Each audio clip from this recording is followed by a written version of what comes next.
Ate mu bitundu by'e Masaka mu kwongera okulaba ng'ebitone bitumbulwa mu kuyita mu kusamba omupiira, bannakyotera basanyufu olw'ekikopo ekyateekebwawo ekya Muwumuza Easter Cup nga kati batuuse ku mutendera oguddirira ogw'akamalirizo. Ttiimu ze zivuganya ku mutendera gwa semi-final kuliko Kyotera Town Council, Kalisizo Rural, Nabigasa ne Kalisizo Town Council, era ng'omuzannyo ogusembayo ku guddirira ogw'akamalirizo wakati wa Kalisizo Town Council ne Kyotera Town Council gwakubeerayo ku gganda lya sabbiiti eno ng'ayitawo wakusinkana Nabigasa Football Club eyayitawo edda era ng'erindiridde kumeggana ku final ng'enaku z'omwezi 9 omwezi ogujja. Njagala okwebaza ennyo Soroti TV bambi mwebale nnyo okutumbula ebyemizannyo byaffe nga muyita mu okutulaga eri Uganda yonna n'ensi yonna omulimo guno ogukolebwa mu Kyotera. Mwebale nnyo okuteekayo ebifaananyi okulaga abaana baffe engeri gye bazannyamu, okwolesa omutindo kubanga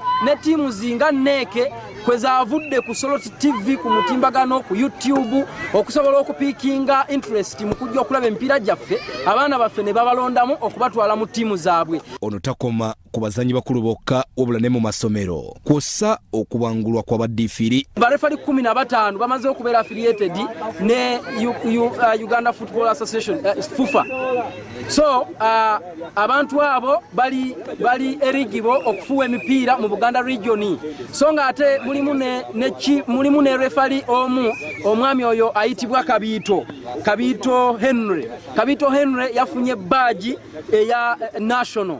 Nze navaayo nensuka nenteekawo vision eno eya Muwumuza Easter Cup tournament mu Kyotera district okutandika n'amagombolola 8 agali mu Kyotera district. Abazannyi n'abawagizi bebaziza Muwumuza olw'okubateerawo ekikopo kino era ne bamusaba obutajjanga okwo nti kati bakifunyeemu nga bannakyotera. Kale no ntwala omukisa guno okwebaza abasambi naddala ab'ebbeetereemu bano ate n'ab'ettiimu endala okusobola okwolesa omutindo nga gwolesezza naddala ng'olunaku olwaleero ne batulaga buli kimu kye basobola okukola nga tebalwanye timuli mu mpisa yonna mbi kale okusobola okutuuka ku fayino.